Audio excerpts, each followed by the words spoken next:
I'm Captain Sarah Mitchell, 28, and when my family dragged me to court claiming I owed them my entire military inheritance and survivor benefits, they thought they'd finally found a way to cash in on my dead husband's sacrifice. My greedy mother-in-law Margaret, my lazy brother-in-law Danny, and even my own parents were lined up demanding everything from my military life insurance to my husband's Purple Heart. But when I handed the judge a classified file I'd been authorized to declassify for this moment, military police stormed into that courtroom within minutes. What they arrested my family for had nothing to do with money, and everything to do with treason. What do you think my family had done that brought the military police running? Drop your wildest theories below. If you love stories where justice comes in uniform, smash that like button and subscribe because this military revenge will leave you speechless. The way karma came for my family is absolutely perfect. My story begins 5 years ago when I married Lieutenant Marcus Mitchell, a decorated Army Ranger who'd already served 2 tours in Afghanistan and was being prepared for a 3rd deployment as part of a classified special operations unit. Our wedding was everything you'd picture for a military couple: honor guard, sword arch, full dress uniforms, and families beaming with pride about their children serving their country. What I didn't realize at the time was that both families saw our military service very differently than Marcus and I did. While we viewed our commitment to the Army as a calling to serve something bigger than ourselves, our families saw it as a financial opportunity that would eventually benefit them. The military benefits, life insurance policies, and potential inheritance were constantly discussed at family gatherings, always framed as planning for the future but really focused on what they might eventually receive. My mother-in-law Margaret was particularly obsessed with the financial aspects of military life. She'd bring up Marcus's life insurance policy during casual conversations, mention how smart we were to have such good benefits, and make comments about how well taken care of military families were by the government. Her son Danny, Marcus's younger brother who'd never worked a steady job in his life, was equally interested in our military compensation and benefits. "It's so great that you guys have such job security and benefits," Danny would say during family dinners. "I wish I could get healthcare and retirement like that without having to actually join the military." The red flags were subtle but consistent.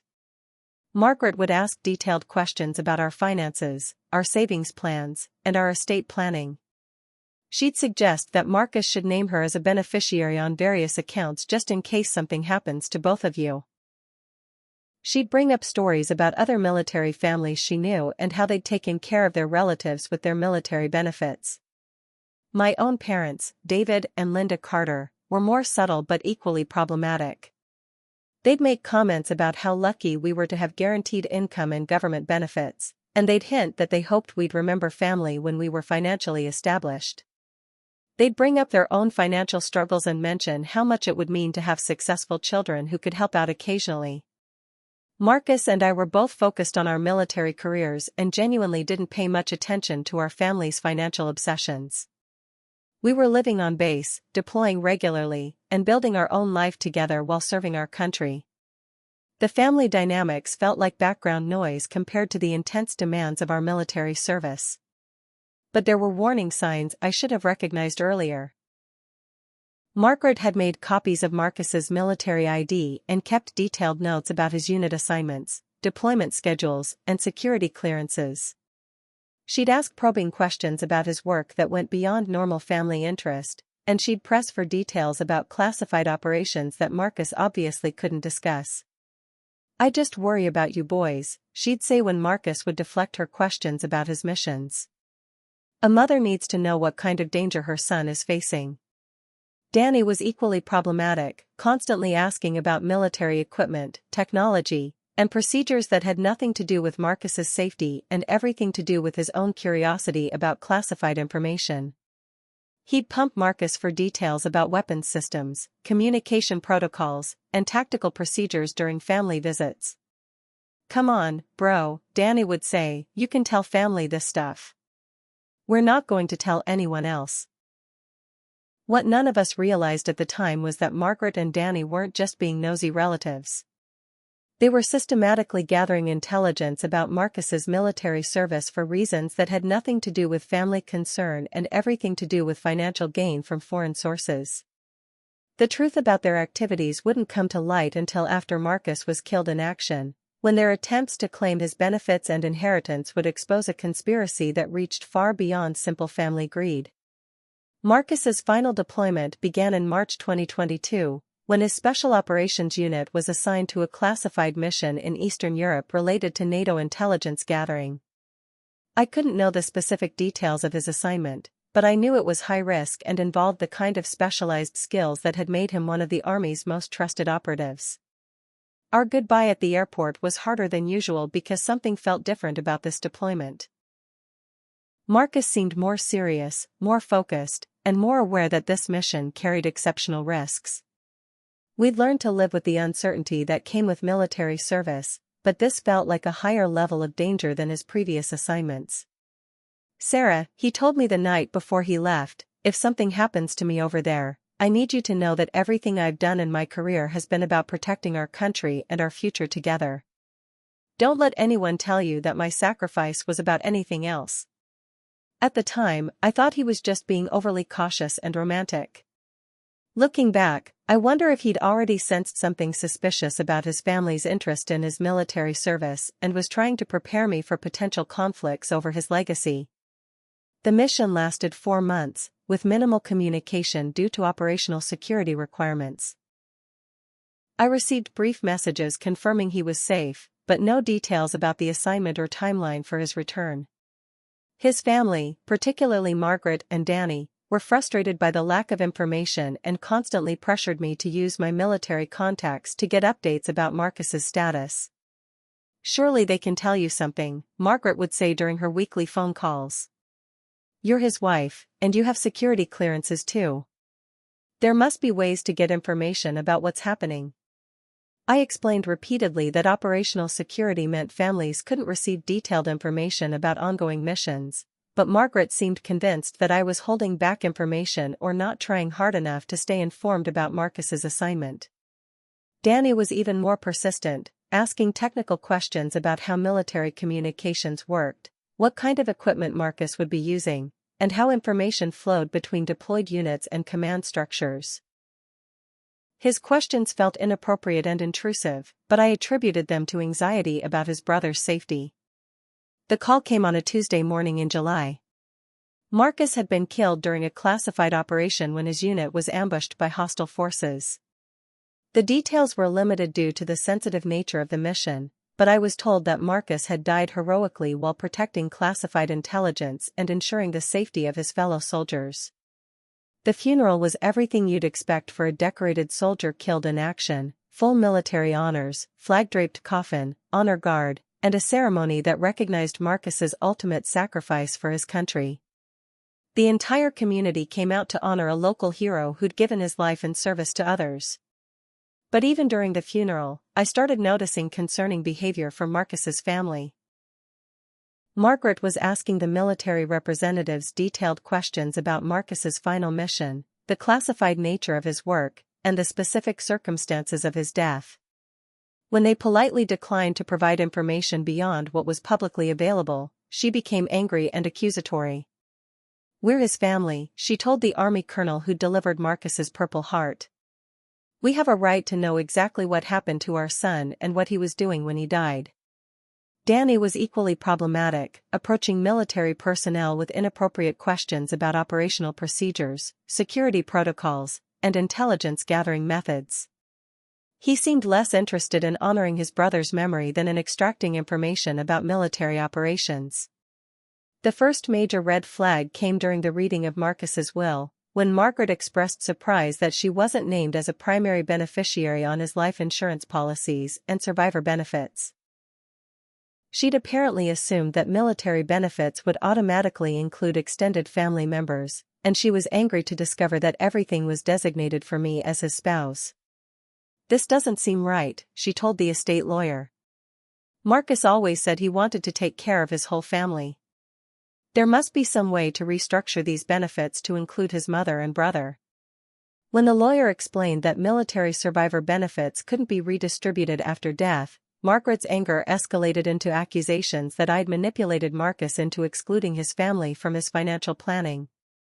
That's when the legal challenges began, and when I started discovering the truth about what Margaret and Danny had really been doing during Marcus's military career. The legal battle started 6 weeks after Marcus's funeral, when Margaret hired an expensive lawyer and filed suit claiming that I'd unduly influenced Marcus into structuring his military benefits to exclude his biological family. According to her petition, Marcus had always intended to provide for his mother and brother, and my manipulation had resulted in an unfair distribution of his military life insurance and survivor benefits. The claims were absurd on their face. Military survivor benefits are specifically designed to support spouses and children, not extended family members. But Margaret's lawyer had crafted arguments suggesting that Marcus's death benefits, including his $400,000 life insurance policy and monthly survivor payments, should be redistributed to include his entire family support system. What made the situation even more infuriating was that my own parents decided to join Margaret's lawsuit, claiming that I owed them financial support since I was now receiving substantial government benefits that Marcus would have wanted to share with both families. They hired their own lawyer and filed parallel claims seeking a portion of my military survivor benefits. Sarah, my mother told me during a particularly painful phone conversation, Marcus loved both families equally, and it's selfish of you to keep all these benefits for yourself when you know he would have wanted to help everyone. The coordinated nature of their legal challenge suggested they'd been planning this assault on my benefits long before Marcus's death. They had detailed information about military compensation structures, survivor benefit calculations, and estate planning procedures that most civilians wouldn't know without extensive research. But what really concerned me was the level of detail they had about Marcus's classified military service. During depositions, Margaret's lawyer asked specific questions about Marcus's security clearances, his deployment locations, and the nature of his special operations work.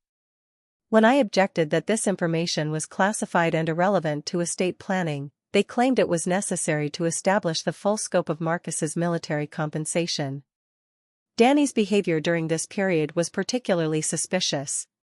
He'd started asking me detailed questions about Marcus's personal effects, specifically his military equipment, communication devices, and any classified materials he might have brought home during leave periods. When I explained that Marcus never brought classified materials home and that all his military equipment belonged to the Army, Danny seemed disappointed and frustrated. "Come on, Sarah," he said during one family gathering, "there must be something valuable in his personal stuff. Special ops guys always have cool gear and equipment that's worth money." The most disturbing incident occurred when I discovered that someone had broken into my house while I was at work and had specifically targeted Marcus's home office and personal military items.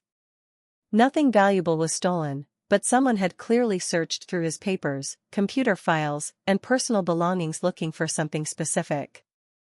I reported the break-in to base security, and their investigation revealed that the intruder had focused exclusively on items related to Marcus's military service. They'd searched his desk, file cabinets, and computer for information about his deployments, security clearances, and classified work assignments.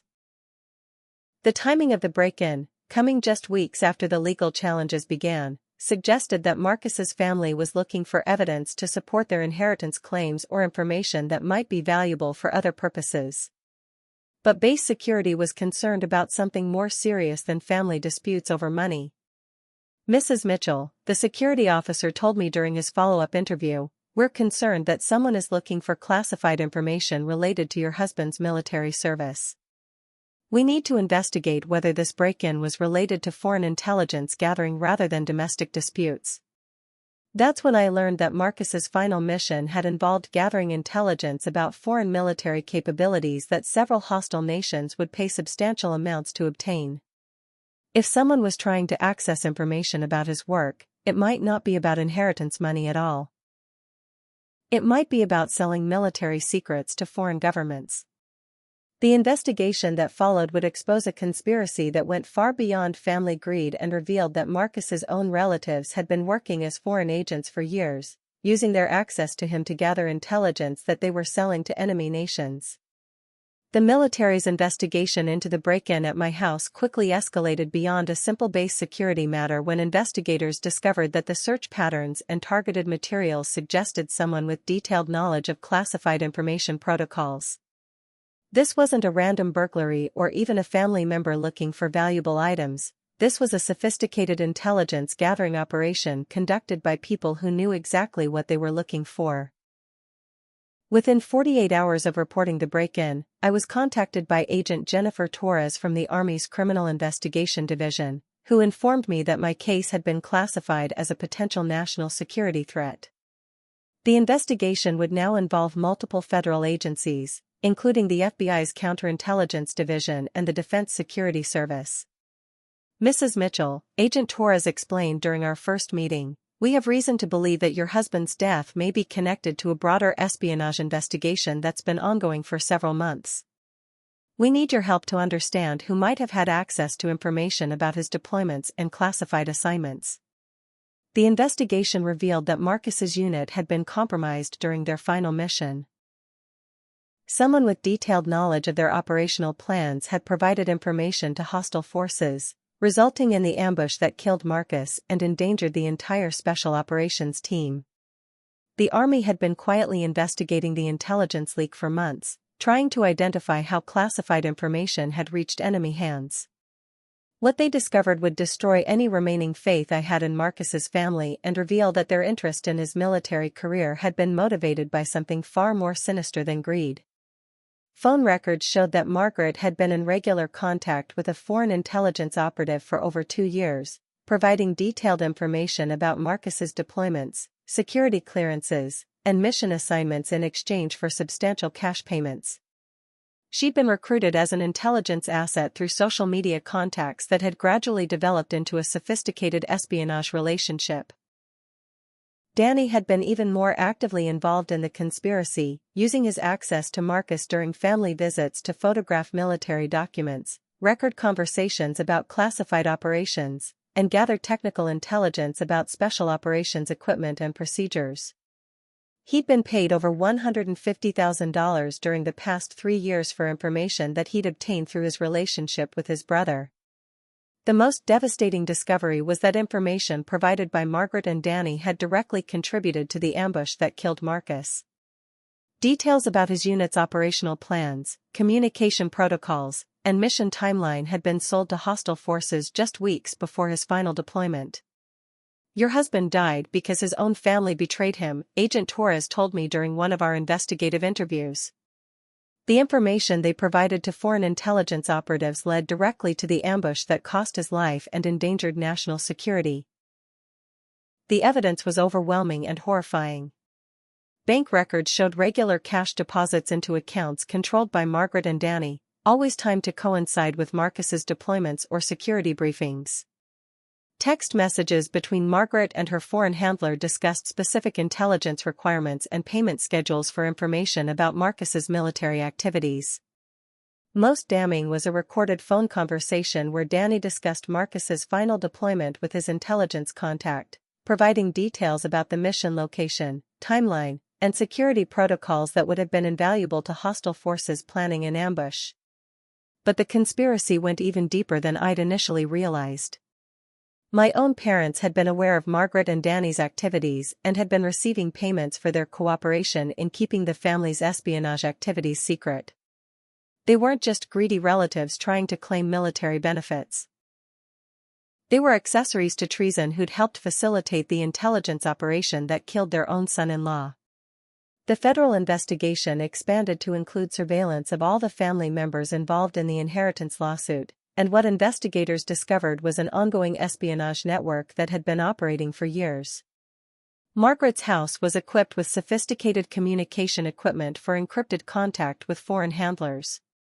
Danny had been trained in intelligence gathering techniques and document photography. Even my parents had been providing logistical support for the espionage operation. As the investigation progressed, I realized that the inheritance lawsuit had been designed to give them legal access to Marcus's personal effects and military records that might contain valuable intelligence. They weren't just trying to steal money from his death benefits. They were trying to access classified information that they could continue selling to foreign governments.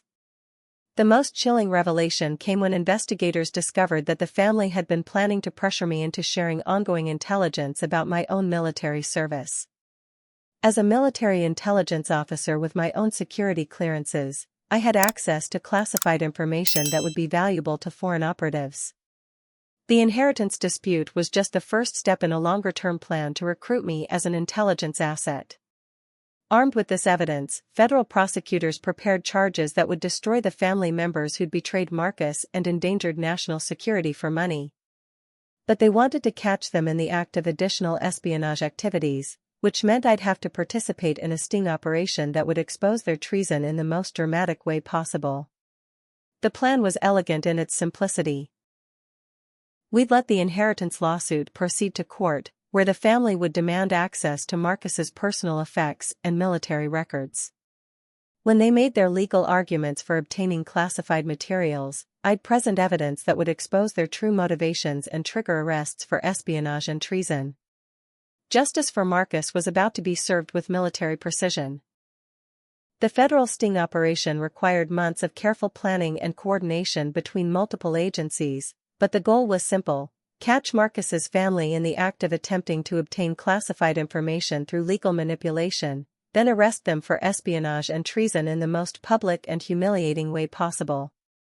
My role in the operation was to continue appearing vulnerable and isolated while secretly working with federal investigators to document every attempt the family made to access classified materials or pressure me into providing intelligence. I wore recording devices during family interactions, cooperated with surveillance operations, and helped investigators understand the family dynamics that had enabled their espionage activities. The most difficult part was pretending to be the grieving widow who was overwhelmed by legal challenges when I actually knew that my husband's own family had caused his death. Every conversation with Margaret about remembering Marcus's wishes or with Danny about sharing family resources was nauseating because I knew they were really talking about continuing to profit from the intelligence that had gotten Marcus killed. Margaret's lawyer had become increasingly aggressive about demanding access to Marcus's personal military records, claiming they were necessary to establish the full scope of his military compensation and benefits. They filed motions requesting his deployment records, security clearance documentation, and performance evaluations, all of which contained classified information that would be valuable to foreign intelligence services. Your Honor, Margaret's attorney argued during a pretrial hearing, Mrs. Mitchell is withholding crucial information about her deceased husband's military service that's necessary for our clients to understand their rightful claims to his estate. We need complete transparency about his military compensation and work assignments. My lawyer, who was secretly coordinating with federal investigators, objected to these requests on national security grounds, but the objections were designed to escalate the family's demands rather than shut them down. We wanted them to become more aggressive and explicit about their desire to access classified materials. Danny had become particularly bold during this period, directly asking me to provide him with copies of Marcus's military records and deployment documentation. He claimed he needed the information to honor his brother's memory and understand what Marcus had sacrificed for his country. "Sarah, we're family," he said during one recorded conversation. "Marcus would want us to know the truth about what he was doing over there. Can't you get copies of his records from your military contacts?" The sting operation also revealed that the family was still in contact with their foreign handlers and was actively seeking intelligence about my own military service. Surveillance teams documented meetings between Margaret and her intelligence contact, where they discussed plans to recruit me as an ongoing intelligence source once they gained legal access to Marcus's military records. "The wife has her own security clearances," Margaret told her handler during a recorded conversation. "Once we establish legal rights to the husband's military records, we can pressure her to provide ongoing intelligence about her current assignments." As the court date approached, federal investigators finalized their arrest warrants and coordinated with military police units to ensure that the family's espionage activities would be exposed in the most dramatic and public way possible. The plan was to let them make their strongest legal arguments for accessing classified materials, then present evidence that would expose their true motivations and trigger immediate arrests for treason. The timing had to be perfect. If we acted too early, we might not have sufficient evidence to prove their ongoing espionage activities. If we waited too long, they might successfully pressure me into providing classified information that could endanger national security. The morning of the court hearing, I arrived with a classified file that had been specially prepared for this moment, a document that contained evidence of the family's espionage activities but was designed to appear like routine military records to anyone who didn't know what they were looking at. Margaret, Danny, and my parents were confident that they were about to gain legal access to valuable intelligence materials and force me to share military benefits that would fund their continuing espionage activities. They had no idea that military police were stationed outside the courthouse, waiting for the signal to storm in and arrest them for treason. What they also didn't know was that Marcus's death had been part of a broader counterintelligence operation designed to identify and eliminate foreign intelligence networks operating within military families. His sacrifice had been even more meaningful than I'd realized. He'd helped expose an espionage conspiracy that threatened national security. The stage was set for justice to be served with military precision, and for Marcus's betrayers to face the full consequences of their treason against the country he'd died to protect. The courtroom was packed that morning with family members, lawyers, and what appeared to be ordinary observers but were actually federal agents and military police waiting for their cue to move in. Margaret sat confidently next to her expensive lawyer, Danny looked smugly satisfied, and my parents appeared nervous but hopeful that they were about to gain access to substantial military benefits. The judge, the Honorable Patricia Williams, had been briefed about the national security implications of the case but had agreed to let the proceedings continue until the appropriate moment for federal intervention. She understood that this wasn't really about inheritance disputes, it was about exposing and prosecuting an espionage network that had been operating for years. Margaret's lawyer opened with an aggressive argument demanding full disclosure of Marcus's military records and classifications. Your Honor, Mrs. Mitchell has systematically withheld crucial information about her deceased husband's military service that directly impacts our client's legitimate claims to his estate and benefits. My clients have a right to understand the full scope of Lieutenant Mitchell's military compensation, his deployment benefits, and any classified work that might have resulted in additional death benefits or survivor payments. Mrs. Mitchell's refusal to provide this information constitutes obstruction of legitimate inheritance proceedings. Danny testified about his close relationship with Marcus and his need to understand his brother's sacrifice by accessing detailed records of his military service. His testimony was carefully crafted to sound like grief and family concern, but I could hear the underlying agenda of someone seeking specific intelligence for his foreign handlers. Marcus was more than just my brother, he was my best friend, Danny lied under oath. We talked about everything, including his work and his deployments. I need to see his records to understand what really happened to him and to honor his memory appropriately. My parents gave similar testimony about their right to understand Marcus's military service and their need to access his records for proper estate planning and family closure. Their performance was pathetic, considering I now knew they'd been complicit in the espionage activities that had contributed to his death. When it was my turn to respond, I stood up with the classified file I'd been authorized to present and approached the judge's bench. Your Honor, I have evidence that directly relates to this case, but it involves sensitive national security information that requires special handling. Margaret's lawyer immediately objected. Your Honor, if Mrs. Mitchell has evidence relevant to these proceedings, it must be shared with all parties. She cannot claim national security privileges to hide information that impacts our client's inheritance rights. That's when I handed Judge Williams the file that would change everything. Your Honor, this document contains evidence that the plaintiffs in this case have been engaged in espionage activities targeting my deceased husband's military service. They're not seeking inheritance rights. They're seeking classified information to sell to foreign governments. The reaction in the courtroom was immediate and electric. Margaret's face went white, Danny started stammering denials, and my parents looked confused and panicked.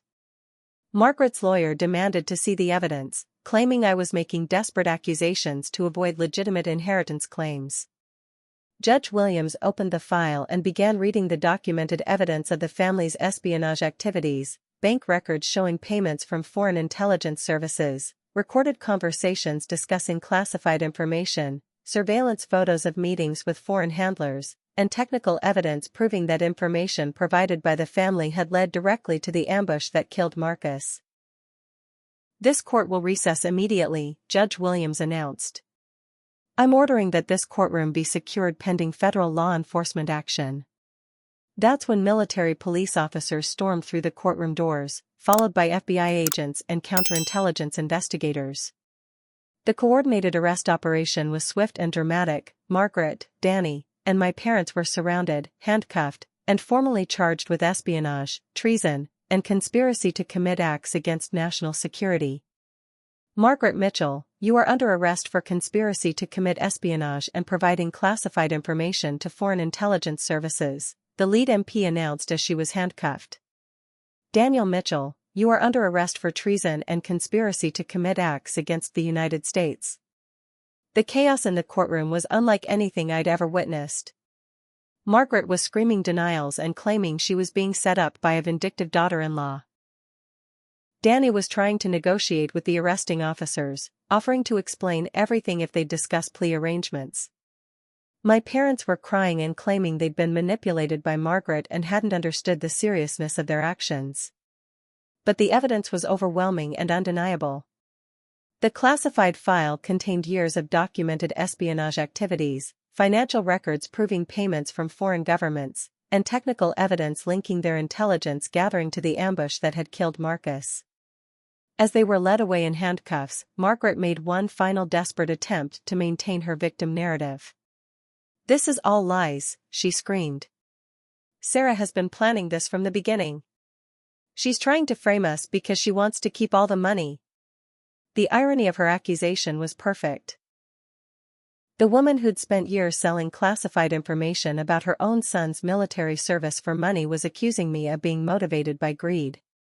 Judge Williams addressed the remaining observers in the courtroom. "This proceeding is hereby terminated pending federal prosecution of the defendants for crimes against national security.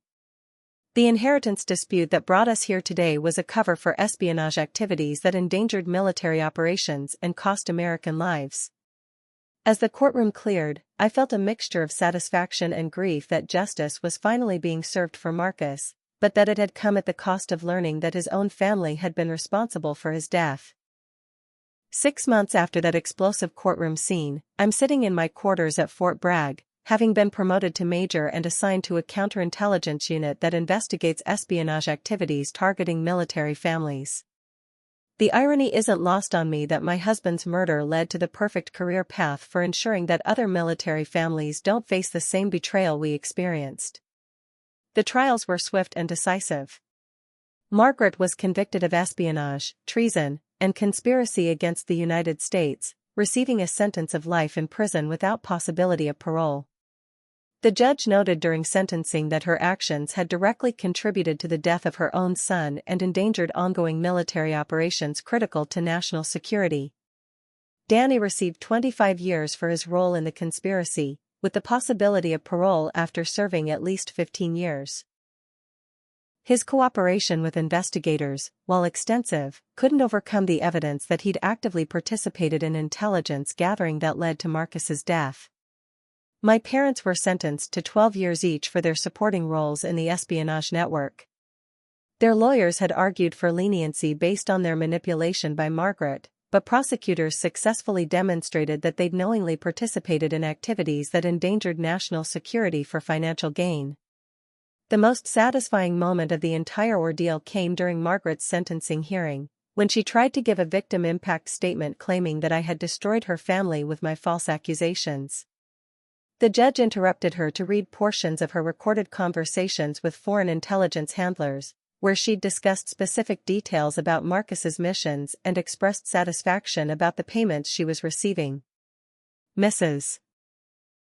Mitchell," the judge told her, "you destroyed your own family when you chose to betray your son's military service for money. Your actions led directly to his death and endangered the lives of his fellow soldiers. This court finds your lack of remorse as disturbing as your crimes themselves." The financial aspects of the case were resolved quickly once the criminal convictions were finalized. All claims against Marcus's military benefits were dismissed, and the families were ordered to pay restitution for their roles in endangering military operations. Margaret's house and assets were seized under federal forfeiture laws, with the proceeds going to support families of soldiers killed in action. But the money was never the important part of this story. The important part was ensuring that Marcus's sacrifice was honored and that the people who'd betrayed him faced appropriate consequences for their treason. The military investigation revealed that Marcus had suspected his family's activities during his final months and had been working with counterintelligence officers to gather evidence of their espionage. His death hadn't been a random casualty of war, it had been part of a carefully planned operation to expose foreign intelligence networks operating within military families. "Your husband was a hero twice over," Colonel Davidson from Army Counterintelligence explained during my debriefing. "First for his service to his country, and second for his willingness to help us identify and eliminate threats to national security, even when those threats came from his own family." Marcus's posthumous awards were upgraded to reflect his counterintelligence work, and he was honored with a Defense Superior Service Medal for his role in exposing the espionage network. The ceremony was attended by senior military officials and members of his Special Operations Unit, who shared stories about his courage and integrity that reminded me why I'd fallen in love with him in the first place. The most meaningful recognition came from his fellow soldiers, who established a scholarship fund in Marcus's name for children of military families affected by espionage or terrorism. The fund ensures that other families won't face financial hardship when their loved one's service makes them targets for foreign intelligence operations. My own military career has been transformed by this experience in ways I never expected. Working in counterintelligence has given me purpose and direction that goes beyond personal grief and focuses on protecting other military families from the kind of betrayal we experienced. Every case I investigate feels like continuing Marcus's work and honoring his sacrifice. I've also become an advocate for military families dealing with espionage threats, speaking at conferences and training sessions about recognizing signs of foreign intelligence recruitment. Too many military families face manipulation by relatives or associates who view their service as an opportunity for financial gain, and too few people understand how to protect themselves from these threats. The personal healing has been slower but equally important. I've learned to separate my grief for Marcus from my anger about his family's betrayal, and I've found peace in knowing that justice was served in the most complete way possible. The people who caused his death are spending the rest of their lives in federal prison, and their espionage network has been completely dismantled. Most importantly, I've surrounded myself with people who understand military service and the sacrifices it requires. My current relationships are with people who see my military career as something to respect and support, not something to exploit for their own gain. So here's my question for all of you: have you ever discovered that family members were betraying your trust for money or other benefits? How would you handle learning that people you loved had put your life in danger for their own financial gain? Do you think the sentences my family received were appropriate for their crimes against national security? I love hearing from other military families and anyone who's faced betrayal from people they trusted.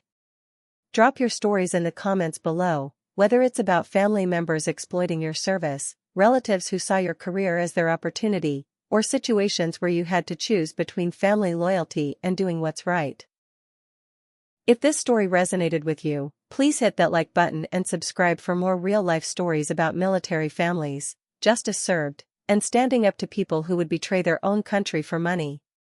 Share this video with anyone who serves or has family in the military. Awareness about espionage threats can save lives and protect national security. Thank you for watching Marcus's story and mine. Remember, you don't owe loyalty to people who would betray your service or endanger your life for money, regardless of their relationship to you. Sometimes the most patriotic thing you can do is ensure that traitors face justice, even when those traitors happen to be family. Here's to Lieutenant Marcus Mitchell, who died serving his country and helped expose enemies operating within our own families. Here's to justice served with military precision and honor.